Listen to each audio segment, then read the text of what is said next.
Olá, seja muito bem-vindo ao Noncast, a nova ordem mundial, um podcast onde a gente fala sobre o mundo dos negócios internacionais e aqui ele ganha voz e conteúdo.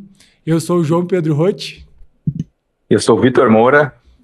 E hoje nós vamos dar entrada num tema que conecta muito bem estratégia, cultura e expansão global, que é a nova ordem mundial. Então estamos aqui, eu no Brasil, o Vitor diretamente da China, e a ideia é a gente conversar sobre o assunto que deu origem a esse podcast, que é exatamente, né, Vitor, falar sobre como o mundo mudou do ponto de vista geopolítico e econômico e como que as empresas brasileiras podem aproveitar as oportunidades que surgem nesse novo contexto. E é sobre isso que a gente vai conversar aqui hoje. Lembrando que o Noncast é um oferecimento da Afiance Global Networking, uma empresa espetacular de inteligência de comércio exterior. Mais para frente a gente vai falar aí sobre os nossos parceiros. E eles estão junto com a gente exatamente porque trabalham com essa frente de conectar o Brasil com a China, mas também com outros mercados mundo afora. Então, Vitor, vamos lá te dar as boas-vindas aí. Um prazer estar contigo diretamente de Pequim. E conta pra gente então, cara, vamos falar aí sobre essa nova ordem mundial. Eu acho, bom, primeiramente, um prazer estar aqui. Acho que vai ser um projeto incrível. Eu acho que tu mencionou muito bem a questão dessa nova ordem mundial e a gente sabe que para entender, a gente precisa entender o que é essa nova ordem, né? Acho que falando de nova ordem, a gente sempre bate em China, porque é realmente o alvo mais fácil no sentido de ser o ator que mais chama a atenção hoje, mas para entender isso, a gente tem que entender a ordem como um todo e isso passa por também entender a China. Eu acho que a nossa missão aqui é justamente isso, ou seja, tentar trazer o todo, o macro com o micro, ou seja, tentar mostrar o que está acontecendo e ao mesmo tempo onde está a oportunidade no meio dessa mudança, porque por definição a gente sabe que mudança sempre traz incerteza. Então a gente está no momento de transição e isso significa que adaptações deverão ser feitas, mas ao mesmo tempo muitas oportunidades vão surgir, tá? Eu acredito também que todo mundo está com a gente, já está sentindo alguma dessas mudanças acontecer. Então, hoje a minha ideia é assim, eu queria falar um pouco de China, que é até o que deu origem a esse nosso projeto, e depois a gente vai interagindo, né? Assim, entender que tira de dúvida sobre isso, porque China é sempre um assunto que desperta emoções. Sim.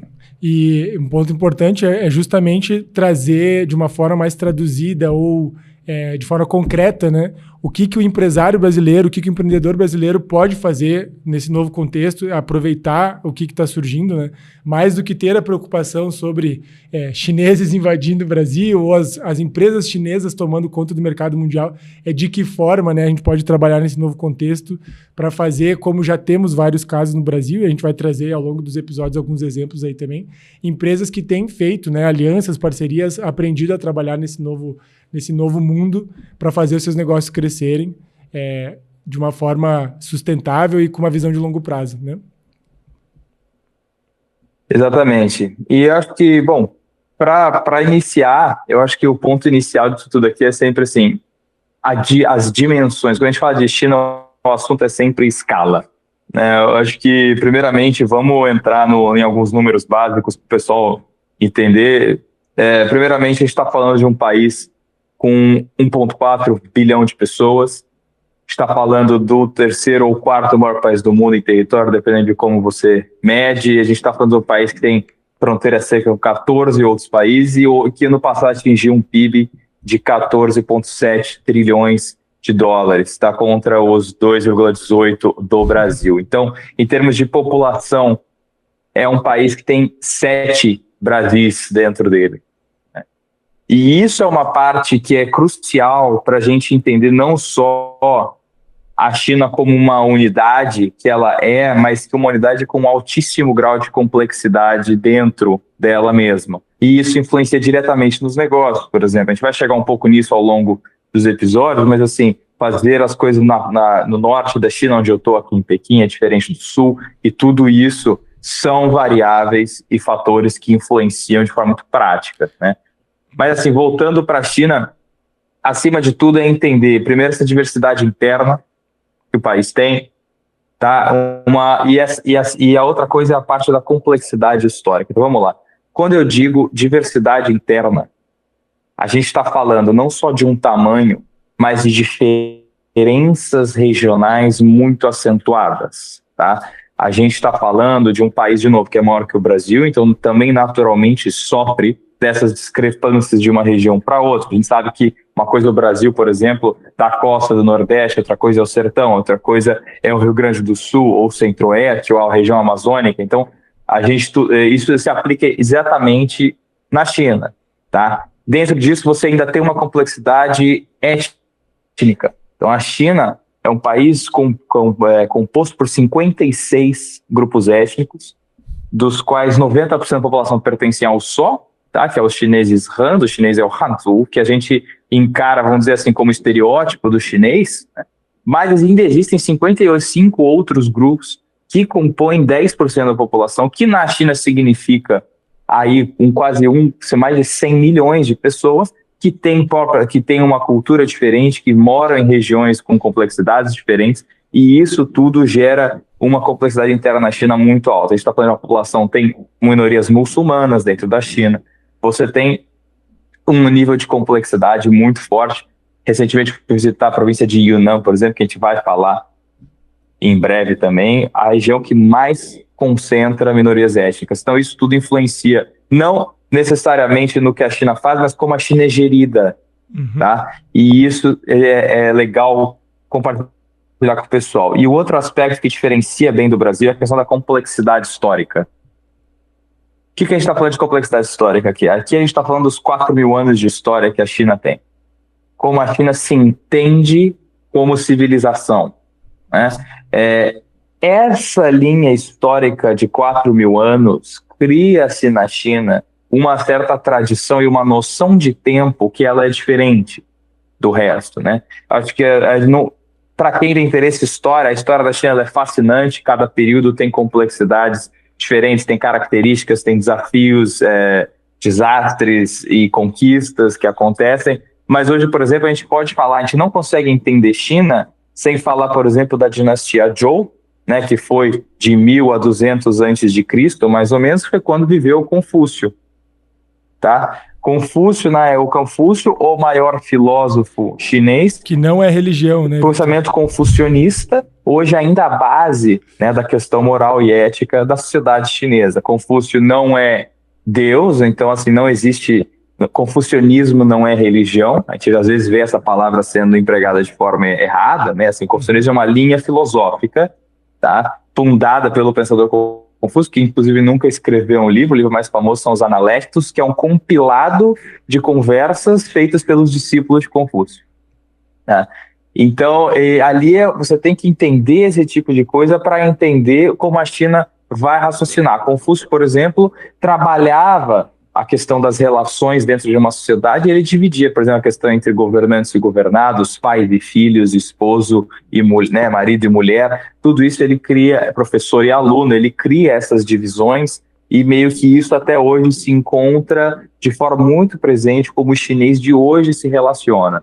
Tá? Então é evidente que as coisas não são tão preto no branco, não é assim, o pensamento confucionista em si, não, mas são todos fatores de influência que chegam na China contemporânea, assim como o Brasil vai sofrer influência de várias culturas ao longo da nossa história como país de imigrantes, né, que geram o Brasil moderno. E entender isso te permite ver a complexidade real da China. A China não é simplesmente esse país, uma unidade fechada, né? Mudou muito ao longo do tempo, uma diversidade absurda, um tamanho incrível.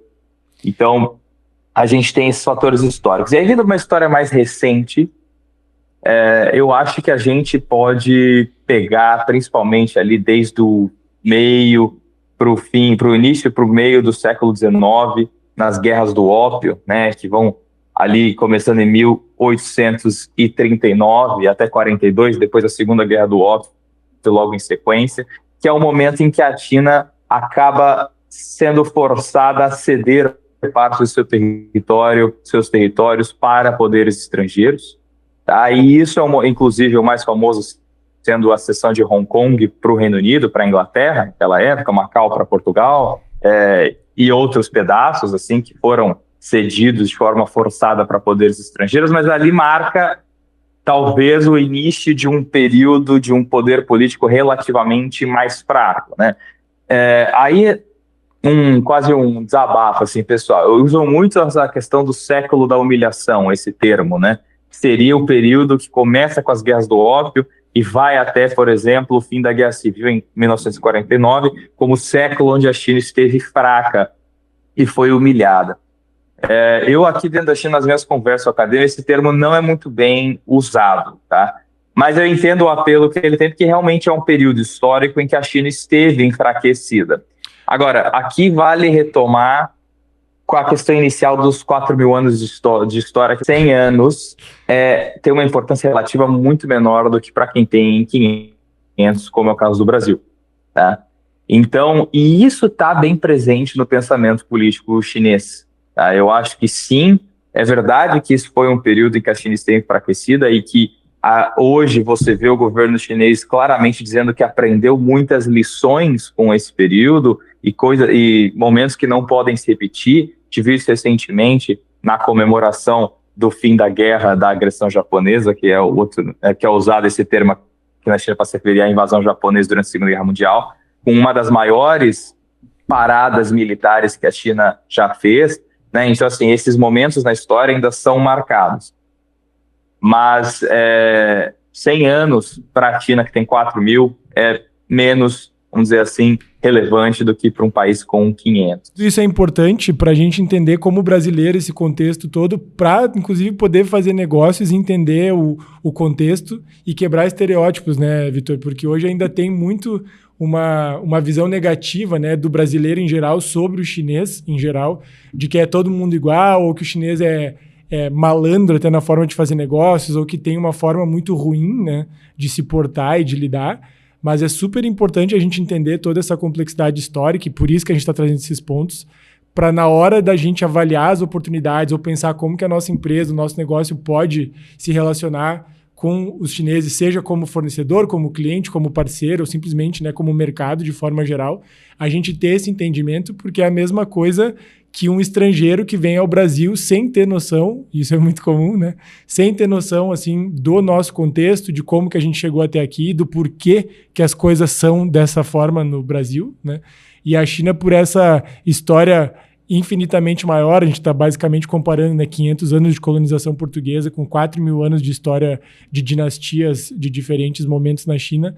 Isso faz muita diferença na forma como as pessoas se comportam, como a sociedade funciona. Então, por isso que a gente está falando sobre tudo isso, no sentido de, como brasileiros, como empresários, empreendedores brasileiros, a gente ter esse entendimento, ter esse contexto, para que isso se traduza numa estratégia de negócio efetiva, né? Então, por isso que a gente traz isso, porque às vezes é o que faz diferença na hora de evoluir uma negociação, uma parceria, e a gente sabe que temos muito a aprender sobre China, né? Então, esse contexto histórico que você está trazendo, acho que ele é importante para que a gente tenha realmente essa clareza, né? E além de como as pessoas... Eu concordo 100%, e além de como as pessoas pensam, aqui a gente tem o outro parte que, assim, ajuda a entender mais dois pontos. Primeiro é como o governo chinês também se comporta, né? Assim, acho que a gente tem muito essa interpretação de que às vezes o governo chinês tem políticas que são, por exemplo, parecem aleatórias, né? São aplicadas de forma muito rápida e meio que sem lógica, mas na verdade eles têm um raciocínio baseado em premissas, que a gente vai chegar um pouco nisso daqui a pouco, que vem dessa história, né? Então, assim, é resultado desse processo histórico. Então isso também é importante. E o outro ponto que eu acho que é interessante entender é justamente o que você falou, essa questão das oportunidades, né? Ou seja, como é que eu, entendendo isso, vou conseguir enxergar algo que se aplica em mim, ou seja, no meu caso, como eu me relaciono com o meu fornecedor, ou como eu aplico isso no meu negócio, que agora está realmente indo, enfim, expandido para a China, abrindo o mercado chinês, seja como for, né? Então, acho que tudo isso é importante. E aí eu vou voltar mais no ponto inicial, que é o seguinte: a gente entender essa nova ordem mundial e como fazer negócios nessa ordem nova mundial, infelizmente ou felizmente, hoje em dia envolve esse novo skill set, né? Esse novo pacote de habilidades aí que a gente tem que ter. Hoje, para fazer negócio, por exemplo, com outros países dos BRICS, do Sul Global, você vai ter que entender de China, vai ter que entender de Rússia, vai ter que entender de países na África, por exemplo, hoje Etiópia, Egito, enfim. Você vai ter que... É uma complexidade maior de fatores que vão influenciar, sim, numa taxa de sucesso de uma empreitada em mercados internacionais, que antes eram menores, porque a gente concentrava muitas oportunidades no que a gente chama de, né, assim, no antigo centro, no norte global, Estados Unidos, países da União Europeia, etc. Então, no mundo mais, nessa nova ordem mundial, nesse mundo multipolar, a gente tem que contemplar um maior número, uma maior variedade de variáveis e complexidade de cada um desses países. Então, hoje a nossa ideia é só desmistificar, né, um pouco de China. Deixar claro que aqui a gente não está falando de forma alguma de uma questão partidária ou política, é simplesmente a nova realidade econômica do mundo, né? Então é abrir a cabeça, abrir o olhar para esse fato de que sim, Estados Unidos e Europa Ocidental continuam e continuarão relevantes, particularmente os Estados Unidos, né? A gente até escuta muita gente dizendo, mas a China vai dominar o mundo e tal. Sim, mas os Estados Unidos continuarão sendo, né, uma potência super importante, só que a gente não pode mais olhar só para os Estados Unidos e Europa como oportunidade ou como mercado para se ter atenção, né? Como tu acabaste de falar, essa questão da África, toda a Ásia, a gente tem cada vez mais mercados emergentes, o próprio Vietnã é um exemplo super interessante hoje em dia, né, que está crescendo muito forte, se desenvolvendo muito rapidamente. A gente só tem essa abertura e está sempre lembrando que quando eu olho para fora do Brasil, eu preciso sim considerar o mundo inteiro, particularmente a Ásia, mas olhar o mundo inteiro e sair dos mercados que a gente chama de óbvios, né? Então isso é bem, bem importante. Não, exatamente. E eu acredito ser muito importante falar de China, porque querendo ou não, termos de business, claro que depende do background de cada um, mas assim, na educação básica no Brasil, a gente tem alguma base dos Estados Unidos e Europa, né? Mas a gente não vai, normalmente a gente tem zero de base do resto do mundo. E hoje em dia essas outras partes do mundo também estão crescendo em relevância. A Ásia especificamente tende a se tornar mais relevante que a Ásia. Concordo, não sou das teorias catastrofistas também. Os Estados Unidos seguirá um player relevante daqui para frente, isso não deve mudar, mas outros players subirão ao palco, a China sendo o maior deles e o Brasil sendo um player individual, um player soberano, tem que também aproveitar as melhores oportunidades que hoje talvez não estejam mais nos mercados óbvios, tá? Então, aqui a nós tenta trazer um pouquinho desse gap que a gente sabe que existe da nossa falta de conhecimento com os países da Ásia, incluindo a China. Então, acho que é mais ou menos isso que a gente está tentando fazer. E, para voltar, eu acho que queria só que mostrar, então, assim, entrar no assunto de como a China chegou onde chegou, né? A gente falando dessa questão do século da humilhação, a gente falou das guerras do ópio já, mas depois a gente tem a formação da República, né, com a queda da última dinastia, início do século XX, em 1912. Isso é seguido pela invasão japonesa e a Segunda Guerra Mundial, tá? Que na China começa oficialmente em 1937, com um conflito na ponte Marco Polo aqui em Pequim, entre soldados chineses e japoneses. Depois depois do final da Segunda Guerra Mundial, em 45, a China segue em guerra civil até 49. Né? Ali, na fundação da República Popular, ainda vem uma série de novas políticas de desenvolvimento econômico, vem o grande salto adiante, que acaba gerando a grande fome, a revolução cultural. Então, a China segue num estado caótico até o meio da década de 70. Tá? Então, usando esse termo, desse período de fraqueza, a gente tem aí mais de 100 anos, na verdade. Né? A gente tem ali, desde 1830 até 1970, uma China num estado frequentemente, constantemente, de bagunça interna, né? De caos, de desorganização, de um governo com níveis de influência oscilantes. Né? Assim, ele não dá para dizer que também foi uma linha, muito pelo contrário, foi um período muito turbulento. E como diz uma das premissas do pensamento político chinês hoje, a turbulência inibe o crescimento econômico. Né? Então, realmente é isso que ensina, né? Essa talvez seja a lição mais recente da maior premissa política hoje na China, na minha visão, que é a questão da estabilidade social. Sim, e só trazendo assim, dois exemplos que tu sempre comenta, que eu gosto bastante, que mostra como a visão é diferente do lado de lá, né? Fazendo um paralelo, guardadas as proporções, mas a relação, por exemplo, que Brasil e Argentina têm, né, de amor e ódio, China e Japão também têm, num grau até mais intenso. Então, a gente tem que sempre considerar isso, porque a gente tende a generalizar também, né, que o oriental é tudo igual, é tudo parecido, mas, por exemplo, China e Japão realmente têm tensões históricas e se tratam, né, de uma forma muito cautelosa desde sempre. Acho que isso vai continuar por um bom tempo. E o outro ponto que tu sempre traz, que eu gosto bastante também, é o início da Segunda Guerra Mundial, né? Que, enquanto que no Ocidente ela eclodiu em 1939, por exemplo, a China o Oriente considera 1937 com esse incidente, né? Entre chineses e japoneses. Então, acho que é importante a gente ter essa visão, porque até por exemplo, tu comentares isso, eu não tinha essa ideia de que 2 anos antes da Guerra Mundial estourar na Europa, a gente já tinha conflitos no Oriente, né, entre países que estavam conectados com as tensões que viriam depois a se alastrar realmente, envolver Estados Unidos, Japão, enfim, né? Então, é bem interessante ter essa visão diferente, assim, do lado de lá, né? Eu acho que essa questão da perspectiva, ela é fundamental. Agora, o que tu falou dessa questão das datas, né? Isso é só um exemplo de como a perspectiva muda, assim, de novo, né? A referência nossa no Brasil, por mais que o Brasil, América do Sul, normalmente está mais distante desses grandes eventos do mundo, né? Assim, mas a referência no Brasil, Segunda Guerra Mundial, é a Alemanha, né? Assim, é o fronte europeu, vamos dizer assim. E a referência na China é o Japão Imperial. Tá? Assim, eles não têm, a luta deles foi contra o Japão, interna dentro do seu próprio país, praticamente todo o tempo, né? Então, essa questão da noção é muito importante entender a perspectiva. São povos que têm essa outra referência. E aí você, por exemplo, hoje, se você tem uma enorme apreensão, na década de 90, o governo chinês aplicou tantas políticas e estratégias para conseguir efetuar a retrocessão de Hong Kong e Macau de volta para a China, e essa questão da unidade territorial que a China bate muito, vem muito em função do que eles passaram nesse desmembramento. Tá? E isso, de novo, é interessante. Por que toda essa ênfase, né? O Brasil não vê, quando a gente fala soberania, unidade territorial, por exemplo, a gente não tem essa ênfase, porque a gente não tem essa história mais recente que a China teve, de forma tão forte, né? Assim, então, assim, não é uma questão de certo ou errado, mas é uma questão de entender o porquê que eles dão tanto valor a isso. Tá? E eu acho que isso Com certeza, fundamental. É como se no Brasil nós tivéssemos que ceder a região do Porto de Santos para uma outra nação, né?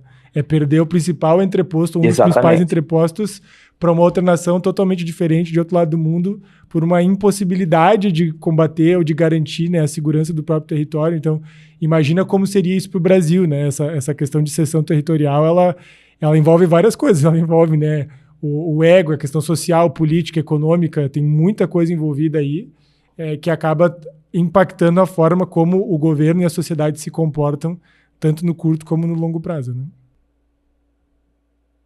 Bom, então, agora sim, então explicamos já mais ou menos qual era o buraco que a China se encontrava, né? Assim, não tanto dos detalhes de cada evento, mas sim da sucessão de eventos. Tantas coisas aconteceram nesse período de pouco mais de 100 anos. É possível imaginar, ainda com um país com uma população que sempre foi muito alta. É evidente que a China não tinha a população de hoje naquela época, mas assim, sempre foi um país muito populoso. Então, assim, imagine o estado das coisas aqui dentro no início da década de 70. Então, como que a China chega disso? E na época, lembrando, né, o PIB da China era muitas vezes menor do que o PIB do Brasil era na época, na década de 70. Então, assim, como é que a China sai daquele momento de um desastre completo para efetivamente a potência que é hoje, inegavelmente, né? E tem vários fatores, acho que, de novo, aqui a gente está aqui para dar uma pincelada bem geral, mas, acima de tudo, isso foi responsabilidade da liderança de Deng Xiaoping, junto com o grupo dos reformistas, né, dentro do governo chinês, e eles basicamente criaram o que eles chamaram das 4 modernizações, dos quais o principal pilar que vale citar aqui, principalmente o pessoal dos negócios, é a questão da criação das, em português em inglês é SEE, que é Special Economic Zone, SEZ, desculpa. Então, as zonas econômicas especiais, tá? E essas zonas têm vários tipos, entre elas as Free Trade Zones, por exemplo, então as zonas de livre comércio, mas, assim, a criação dessas zonas eram formas de abrir a economia chinesa de forma localizada e controlada e testando políticas.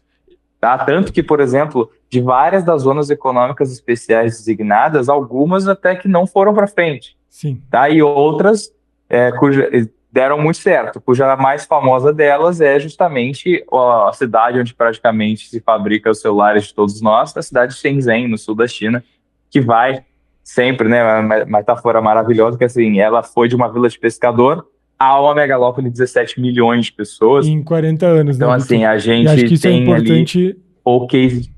Desculpa. Pode dizer. Não, tá dizendo, e eles fizeram esse processo em 40 anos, né? Em 4 décadas foi de uma vila de pescador a uma cidade maior do que São Paulo. E aqui o importante, de novo, além da gente entender o contexto, eu acho que é para como brasileiros a gente ter a visão do que é possível fazer, e não só por uma coisa que a gente olha e pense, mas isso só é possível porque a China tem um governo mais autoritário, enfim, mas eles foram fazendo políticas de desenvolvimento econômico. O Brasil já tem isso também numa escala menor, como é o caso da Zona Franca de Manaus, mas conseguir fazer isso com uma disciplina de execução, né, e capacidade de escala que, de fato, acaba tracionando a economia daquela zona econômica especial e, consequentemente, do país, né. Essa questão dos insucessos é importante lembrar também, porque a China, de fato, tem diferentes zonas que não deram certo. Shenzhen é um exemplo máximo que funcionou, mas como quase numa lógica assim de startup ou de modelo de negócio mesmo, eles testaram diferentes zonas econômicas, algumas deram errado para que outras pudessem dar certo, né? Mas a gente pode entender coisas que sim seriam replicáveis no Brasil, claro, tendo uma visão de continuidade entre governos, que talvez, na minha opinião, esse seja o ponto mais importante, que é fazer planos que não são mudados ou cancelados ou refeitos a cada 4 anos, né? Acho que a questão da continuidade é um ponto que permite com que essa lógica de zona econômica especial e essa visão de como desenvolver regiões específicas do país de acordo com o que é para cada uma ter de vantagem econômica, para mim essa é uma lição que a gente sim consegue trazer para o Brasil, né? E replicar aqui em diferentes escalas. Pode ser uma iniciativa estadual, ou federal, ou regional, mas sim é algo que é possível. Acho que isso é importante deixar claro, porque às vezes as pessoas pensam, mas é só porque é a China. Não, eu acho que são coisas, sim, replicáveis no nosso modelo econômico. Né? Não, com certeza, aí assim, acho que o ponto central aqui é ter planejamento de longo prazo. Mas o estereótipo que as pessoas têm, de forma bem compreensível sobre a China, é a questão do planejamento central do governo chinês, né? Mas eu posso passar, assim, a minha visão ela é um pouco diferente. Eu acho que a China tem políticas macro, tá? E o governo aqui de Pequim, por exemplo, ele passa diretrizes, né? Então ele fala assim, a gente vai, a diretriz é abertura econômica, vamos dizer. Como cada província, até cada cidade vai aplicar isso no seu contexto, cabe muito aos governos locais, tá? E isso tem algumas consequências. A primeira delas é lógico, que você consegue adaptar políticas às realidades locais. E aí volta no ponto inicial de que a China é muito grande, né? Então, assim, uma coisa é você falar da região de Guangdong ali no sul, onde está Shenzhen e Guangzhou, por exemplo. Outra coisa é falar do Alto da Manchúria, lá, Heilongjiang, fronteira com a Rússia, ou de Xinjiang, lá no oeste chinês. Então, assim, são realidades completamente diferentes. Então, a política centralizada não daria certo. Tem esse entendimento aqui. Vem uma diretriz macro e o micro é decidido no nível local. E a outra consequência disso é que, assim, há uma certa concorrência entre as províncias e as cidades, né? Você tem, assim, cada uma acaba tentando se especializar numa indústria ou tenta ir para um lado. O Shenzhen acabou puxando muito a questão da alta tecnologia em termos de hardware, né? Assim, mas muitas outras coisas acabaram saindo de lá, indo para outros polos. Então, assim, tudo isso gera incentivos para que os governos locais não só achem formas de aplicar a política macro na tua realidade, mas também achar o seu diferencial. O que a gente tem, né? Então, assim, isso é uma questão de um estereótipo que existe na China de um governo extremamente... é um governo centralizado com política, cuja aplicação das políticas é descentralizada. Tá? E isso é muito importante do pessoal entender. Até, por exemplo, que estrangeiros que vêm para a China residir, as políticas de imigração são distintas por cidade, né? Então, assim, as exigências de um visto de trabalho na província A é diferente da província B, e assim por diante. Então, não existe uma lei nacional, uma lei federal sobre isso, tá? Então, há diretriz, a gente vai abrir mais, vai abrir menos, mas assim, como abrir Sim. né? A E isso gente tá tem conectado uma flexibilidade muito grande. Isso está conectado com a estabilidade social, né, Vitor? Vamos entrar nesse ponto que eu acho que ele é o mais importante e que se conecta diretamente com a forma como a economia se desenvolveu e hoje se mantém na China, né? Eu acho que entrando nesse ponto, então, assim, a minha visão ela é muito clara nesse sentido, tá? Eu acredito que a premissa básica do governo chinês hoje para praticamente tudo que é feito é a manutenção da estabilidade social. E isso hoje, a premissa vigente hoje ainda é de que, com a qual eu concordo, evidentemente, ainda é de que a melhor forma de manter estabilidade social é crescimento econômico. Tá? E esse crescimento econômico hoje ele vai ser mantido por alta tecnologia, por pesquisa e desenvolvimento, e aí a gente entra em todos os campos que estão em voga hoje em dia, né? Carros elétricos, drones, inteligência artificial, etc. Né? Energia renovável, então tudo isso. Aí a questão ambiental entra aqui também.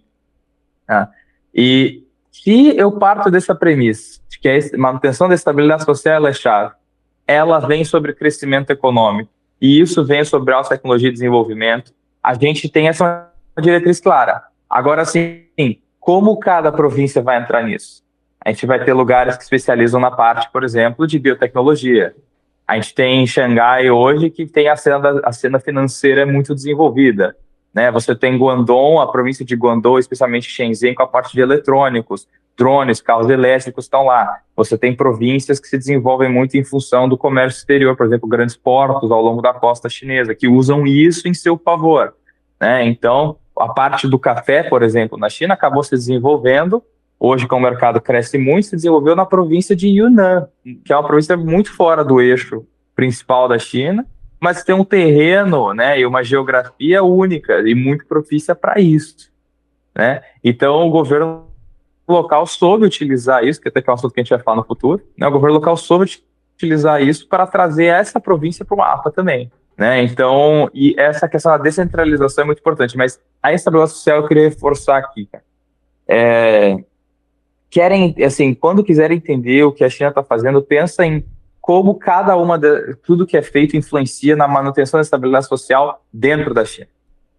Sim, até porque é uma frase como uma das lições desse período turbulento, as políticas são voltadas para isso. Sim, e até porque é uma frase que você fala às vezes que eu gosto bastante, é aquilo, né? Não tem exército que segure 1,5 bilhão de pessoas, né? Então, por mais que o governo possa ter uma mão de ferro, entre aspas, a estabilidade social ela é fundamental, porque é tanta gente que a única forma, né, de o país estar em ordem, e como eles mesmos dizem na premissa do Partido Comunista Chinês, não ter a turbulência, a gente precisa que a economia avance, que as pessoas se desenvolvam, evoluam, né, ascendam. Né? A gente tem até no Brasil, né, alguns vídeos que viralizaram no Instagram, acho que um exemplo é o Sérgio, o executivo que era da Jack Motors, comentando sobre como funciona a política migratória dentro da China, né, que a pessoa não pode só por livre e espontânea vontade se mudar para uma cidade maior e tal, porque ela não vai ter acesso à saúde básica, à infraestrutura, ela tem que comprovar que ela pode ter renda naquele novo local. Então, existe uma série de controles, todos pensados para essa questão da estabilidade social, que se traduz numa política econômica que acaba funcionando, que acaba se desenvolvendo, né? Então, esse é um ponto bem importante, assim, que tu já trouxe algumas vezes. Mas aí isso volta, por exemplo, a questão do controle da movimentação interna, né? Assim, o cidadão chinês pode morar em qualquer parte do país. Ele tem acesso a serviços públicos que vão ser limitados dependendo de onde está o hukou dele, né? Que seria assim, onde nosso RG no Brasil é escrito onde você nasce. Só que no Brasil isso é só para fins de registro, não tem uma aplicação no nosso dia a dia, né? Aqui tem, tá? E você pode mudar o seu hukou para outra cidade dependendo com a política daquela cidade, cujo a forma normalmente mais usada é a compra de imóvel. Então, eu quero vir para Pequim, quero ficar aqui, vou comprar um apartamento em Pequim, por exemplo. Tá? E agora, como que isso é compensado? Porque você não pode só, por exemplo, então o pessoal que vem muito do interior de províncias mais para dentro, que são menos desenvolvidas, estão condenados a serviços públicos de menor qualidade, que fatalmente é o que acontece. Bom, não. O que acontece? O governo tem uma forma evidente que há uma diferença. A gente não pode se iludir, há uma discrepância de desenvolvimento. A gente não pode comparar uma cidade como Xangai com o interior de províncias muito para dentro, que essa questão da China é muito clara, da costa e do interior, né?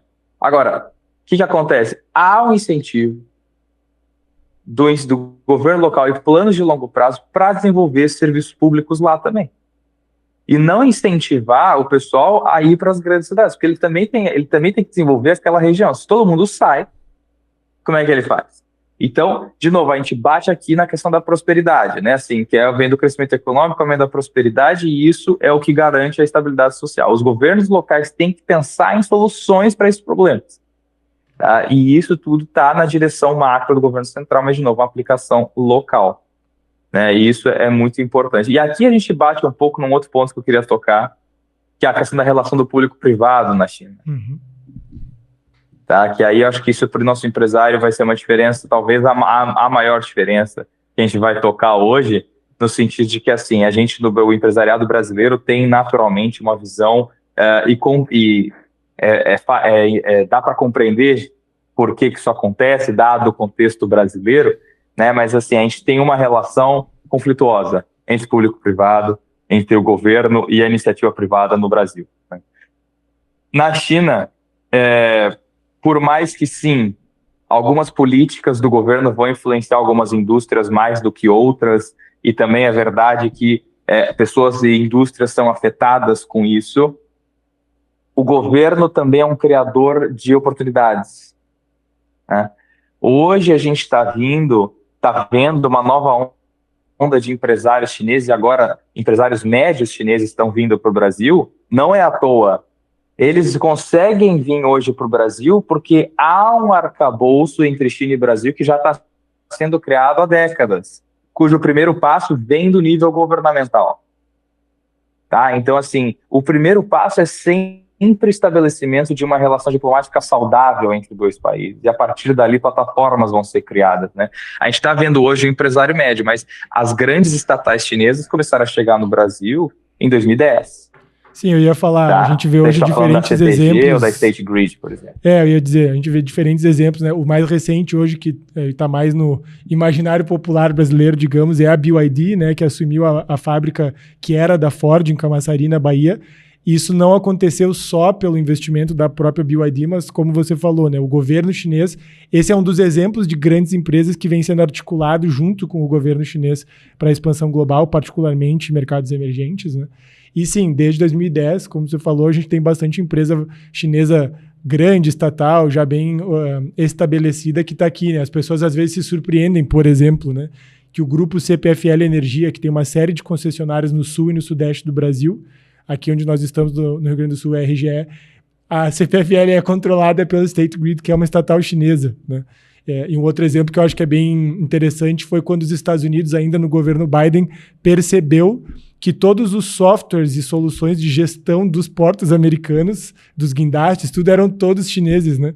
E aí eles perceberam que os chineses estavam com acesso a todas as informações e fluxo de comércio de entrada e saída dos Estados Unidos, tamanha hegemonia que eles conseguiram chegar, mas muito disso, desse trabalho conjunto que tu está falando, do governo está estimulando, né, a expansão global das empresas de grande porte, e agora estamos entrando num novo momento com as empresas de médio porte chinesas chegando aqui, né? Isso. E no arcabouço já fechado. Eu até chamaria numa análise pessoal, eu já diria que a BYD é uma segunda onda. A BYD é a segunda onda, que é a onda das grandes empresas privadas que veio. Porque a BYD também já está no Brasil, se não me engano, em 2015 ou 2016, já começou a fabricar baterias, né? Agora os carros estão entrando com força e ajudando muito a mudar essa visão do brasileiro médio com a questão do produto chinês. O produto made in China está mudando, né? O que significa ser o produto made in China. E aí você tem a primeira onda das estatais, que já vem pós um estabelecimento de um arcabouço diplomático sólido. Aí você tem as estatais chegando, bancos, aí você tem as grandes empresas privadas, agora vem o empresariado médio, que também na China tem muita capacidade de investimento e está procurando alternativas. E aí eu queria fechar com esse último ponto, que é o seguinte: a gente falou muito da questão da estabilidade social. Se colocando no lugar da China, a China é um país que vem sendo antagonizado, tá, pelo antigo centro do sistema mundial. A gente está falando aqui especificamente dos Estados Unidos, em menor grau a União Europeia, né, a Europa. A China vem sendo antagonizada já muito antes do atual presidente Donald Trump. Né? A gente tem políticas contra a China vindo antes até da época de Barack Obama. Tá? Então, assim, quando você é um país em ascensão, cuja maior premissa é a manutenção da estabilidade social, cuja maior premissa é o crescimento econômico, e você é antagonizado pelo centro do sistema econômico atual, que naturalmente é onde concentra as maiores oportunidades econômicas, o que você faz? Você vai buscar alternativas, né? E isso na China está sendo feito há mais de uma década, tá? A gente fala até bastante da questão da nova Rota da Seda, por exemplo, mas a BRI, que nem tinha, que é a Belt and Road Initiative, ou a nova Rota da Seda, como é conhecida no Brasil, ela foi lançada em 2013, tá? Já fazem mais de 10 anos. Isso tudo são, no momento em que também foi incentivada, por exemplo, a criação do AIIB, que é o Banco para Investimento na Infraestrutura da Ásia, né, cujo o Brasil também é membro. Foi criado em 2014 o Banco do Novo Desenvolvimento, que é o famoso Banco dos BRICS, também assim conhecido, hoje presidido pela nossa ex-presidente Dilma Rousseff. E tudo isso é criação de alternativas. Tá? Criação de alternativas. Esses investimentos da China na África, que tem N fatores que hoje são muito estudados aqui na China, inclusive pelo meu próprio orientador, que assim, a presença da China na África é o quê? Criação de alternativas. Tá? Dado que o centro econômico hoje empurra a gente para fora, a gente vai achar alternativa. Então, hoje, o engajamento da China com as outras regiões do mundo vem nesse sentido. E outro braço dessa criação de alternativas é o que foi conhecido como economia dupla circulação, que também é investimento da China na economia doméstica. Né? Então, assim, tentar depender menos da questão das exportações e do comércio internacional. O sonho, eu acredito que o sonho da liderança aqui seria que fosse 50-50. A gente ainda está no 80-20 com 70-30, independência para o comércio internacional. Então, a China ainda é muito dependente de comércio internacional. Né? Não acredito que isso vá mudar. Mas, assim, pense dessa forma, né? Estabilidade social, crescimento econômico, antagonização do centro, busca por alternativas. Nesse gancho que você comentou antes, Vitor, de que há mais de 10 anos, na verdade, a gente tem políticas, né, da China buscando essas alternativas e dos países buscando se proteger, digamos, da invasão chinesa econômica, né? Fazer um gancho também para o nosso parceiro, a Fiance, que está com a gente aqui no projeto do Noncast, porque eles também há mais de 10 anos aí já trabalham com a China, né? Eles estão, inclusive, presentes na China hoje com um escritório próprio em Xangai. Fica o convite para os empresários brasileiros que forem à China, seja a turismo ou a negócios, visitarem a operação da Fiance em Xangai. Acho que é importante lembrar que eles se tornaram já parceiros de confiança, né, de empresários brasileiros que já estão operando ou buscando oportunidades no maior mercado mundial, por isso essa presença física com equipe local. O pessoal até brinca lá que tem equipes da Fiance em Xangai que são chineses que falam português, inclusive aprenderam a falar bate e tomam chimarrão. Então a Fiance hoje tem uma equipe muito boa lá que oferece esse suporte personalizado em cada etapa de um processo de você desenvolver fornecedores, buscar importação. Acho que uma coisa legal é assim, hoje você consegue importar insumos ou produtos da China de N formas, mas normalmente você tem que trabalhar com diferentes fornecedores, né? Um que faz despacho aduaneiro, outro que desenvolve e negocia com o fornecedor na China, outro que lida com o transporte até o Brasil e a aduana aqui na chegada. Mas a Fiance hoje consegue fazer todo esse processo de cabo a rabo, né? Então, desde os trâmites burocráticos, expatriação, se tem que mandar alguém para fora, desde encontrar o produto e o fornecedor correto na China, blindar esse fornecedor para que os seus concorrentes não descubram e conseguir trazer o produto com segurança até a porta da sua empresa, da sua fábrica. A Fiance tem crescido por fazer esse diferencial do processo completo, né? Com a segurança que a gente sabe que hoje o que a gente mais busca como empresário brasileiro é desenvolver parceiros ou fornecedores chineses, por exemplo, mas que isso seja feito com segurança. Eles conseguem oferecer isso de cabo a rabo. Hoje tem uma série de grandes e médios clientes Brasil afora que são atendidos por eles. Então fica aí a dica, né? Quem quiser seguir a Fiance no Instagram ou entrar no site, a gente vai colocar aqui, porque a equipe realmente é muito boa e desafio você encontrar um provedor de soluções completas de importação como a Fiance, que consegue fazer isso especialmente na China. E por isso, inclusive, que nós convidamos eles para fazer parte desse projeto, né? Mas aí, Vitor, esse gancho, então, da China ter esse movimento há mais de 10 anos, né, e ter players como a Fiance que já estão participando disso, como é que o Brasil entra, né, nessa relação que a China tem com o sistema mundial atual? Qual que é o nosso papel? Enfim, como é que a gente se conecta com tudo isso? Eu acho que hoje a relação da China com o Brasil ela tem algumas vertentes, né? Acho que a primeira delas é assim, se eu tô falando de alternativas, o Brasil é naturalmente um baita candidato à alternativa, né? É um mercado muito grande, né? Ainda segue sendo dos 10 países mais populosos do mundo, o quinto maior em território, com uma... Enfim, eu não preciso nem explicar aqui para o nosso pessoal exatamente o que o Brasil tem de bom, né? O Brasil tem, na verdade, muito poucos problemas pensando no país em si, né?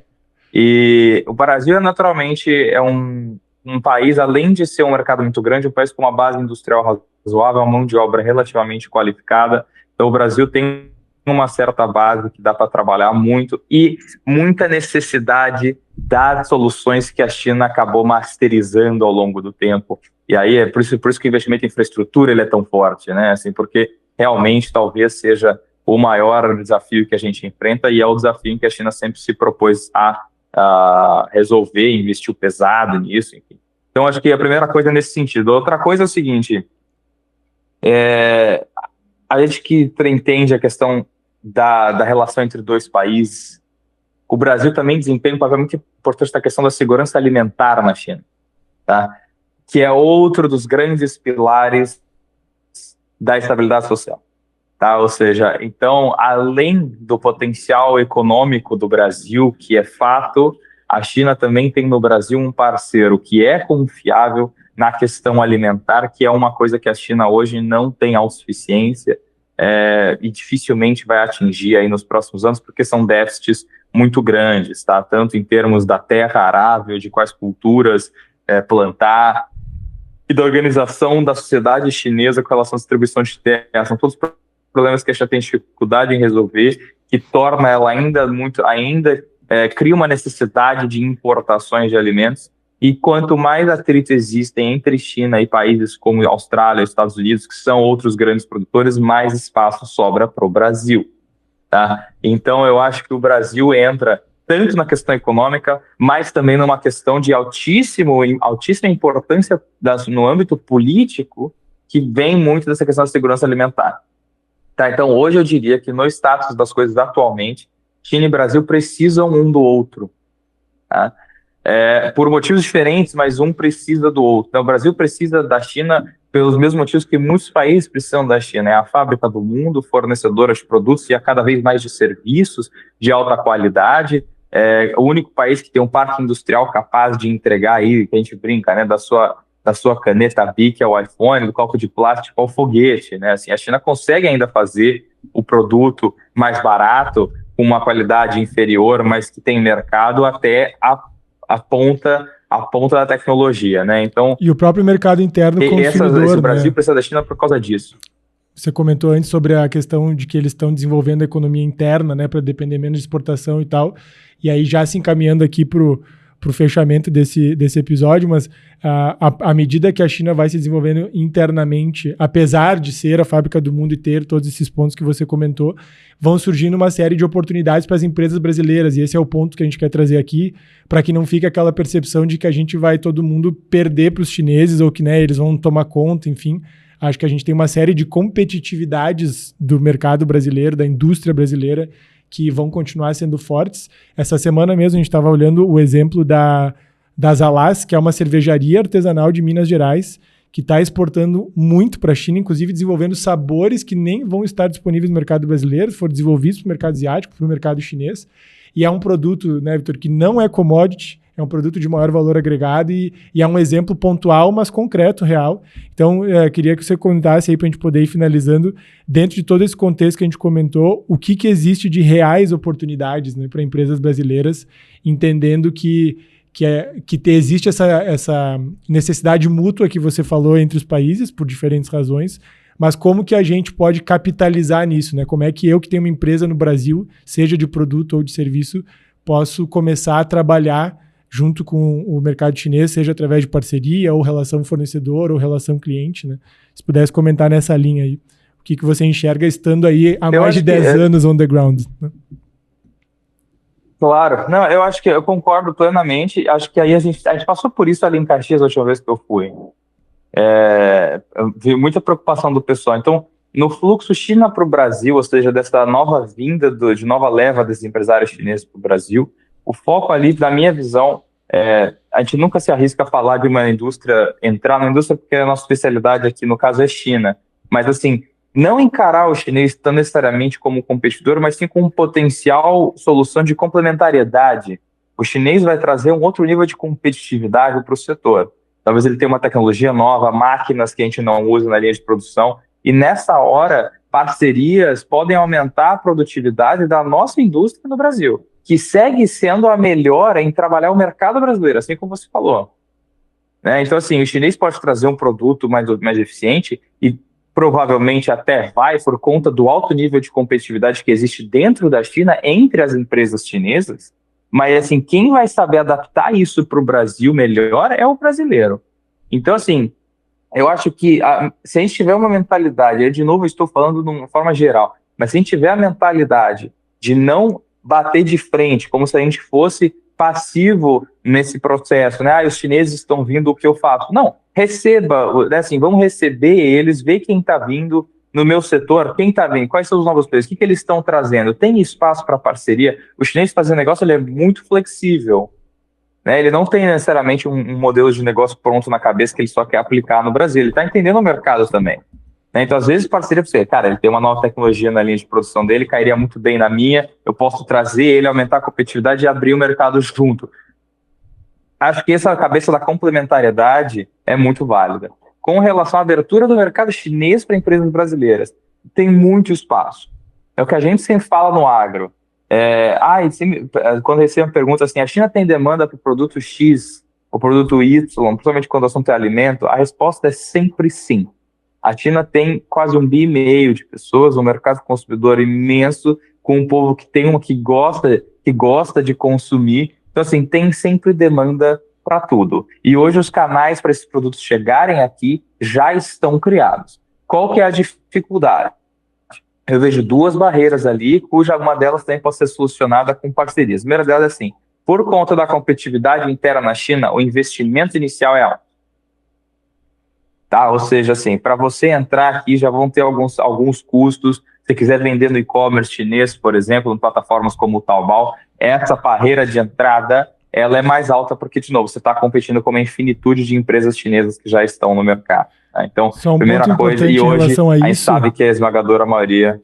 Que eu acho que essa questão de ter muita concorrência, ela é verdade, mas uma forma que eu gosto sempre de olhar, e a gente tem visto exemplos práticos, né, de empresas brasileiras que já se estabeleceram ou estão estabelecendo operações próprias na China, é que se você vai entrar nos Estados Unidos, essa dificuldade ela é ainda maior, porque além de ter muita concorrência, já é um mercado muito maduro, muito estabelecido. Então, eu sempre gosto de olhar que, como você está dizendo, sim, tem essa questão do investimento ou de entrar no mercado já com alta concorrência, mas como ele ainda está, talvez, em formação ou, né, mais aberto ou mais demandante, eu gosto sempre de olhar dessa ótica otimista de que é um pouco difícil, mas você tem empresas como a própria Fiance que ajudam a estabelecer operações brasileiras na China, que tem bastante oportunidade mesmo, né?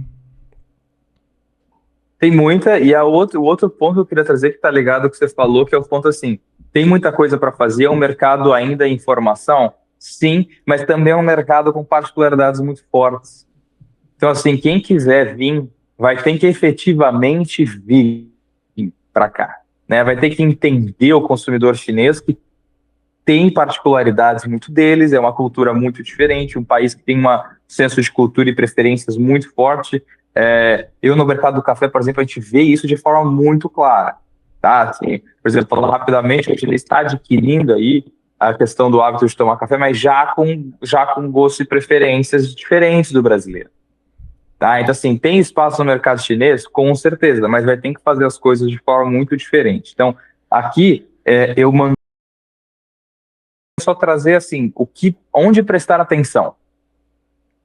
Tá? Então, assim, não é barato e a gente vai ter que estar disposto a adaptar o produto. Mas, de novo, você está falando de um mercado de 1,5 bilhão que está em crescimento. Um mercado que está longe de estar saturado. Correto. Tá? Então, eu acho, e no momento, assim, aí entrando rapidamente na parte política, no momento bilateral, cara, excelente. E a gente está potencialmente no melhor momento das relações de China e Brasil desde o estabelecimento das relações diplomáticas da década de 70.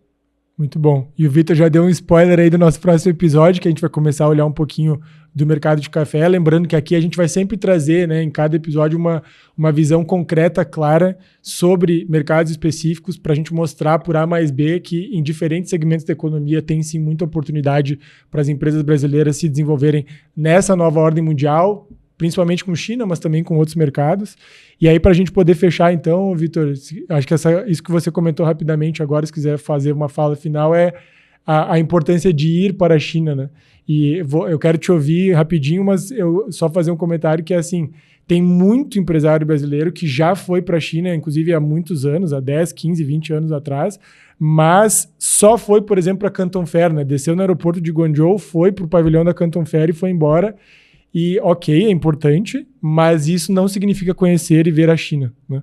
Então é muito importante nesse novo momento, você falou, a gente está num momento muito positivo. Se puder comentar um pouquinho sobre essa importância do empresário brasileiro conhecer a China. Eu acho que, acima de tudo, lembrar, assim, no momento em que a gente tem tanto acesso à informação, mas a gente está trabalhando com o mundo. Tô ligando com o nosso ponto inicial, que é assim, a gente está trabalhando com um mundo hoje onde a quantidade de players relevantes ela é maior. E as diferenças entre esses players é maior também. Então, a gente tem mais essa informação hoje, com certeza, mas eu também sou da opinião de que a experiência empírica de você ir lá, ela nunca foi tão relevante. E a China talvez seja o maior exemplo disso. A Canton Fair é uma vitrine, que é uma vitrine válida para quem não tem experiência, como primeiro contato assim com a China. A gente vai começar agora, no momento que a gente está gravando, está para começar a segunda fase agora. Então, assim, é válido, mas assim, a indústria que você trabalha, provavelmente ela é mais desenvolvida em algum ponto específico da China, porque pelo motivo que a gente explicou antes. Né? Assim, eles acabam se especializando. Então, assim, vai na Canton Fair, ok, mas selecione alguns fornecedores, vai visitar eles lá na fábrica, cria esse relacionamento pessoal, explore a China, veja a China com os seus olhos e você vai ver oportunidades aí que não são, como você falou no início, oportunidades não óbvias. Exatamente. Então, muito bom. Acho que essa primeira sessão aqui mostrou, né, como a gente tem assunto e tem muita coisa boa para aprender e falar sobre a nova ordem mundial, sobre China. E esse, então, foi mais um episódio aí do Noncast. Um prazer sempre te escutar e aprender contigo, Vitor. E se você gostou, segue aí o nosso podcast. Compartilha com quem vive o mundo dos negócios internacionais ou quem quer viver esse mundo dos negócios internacionais. E a gente se vê na próxima.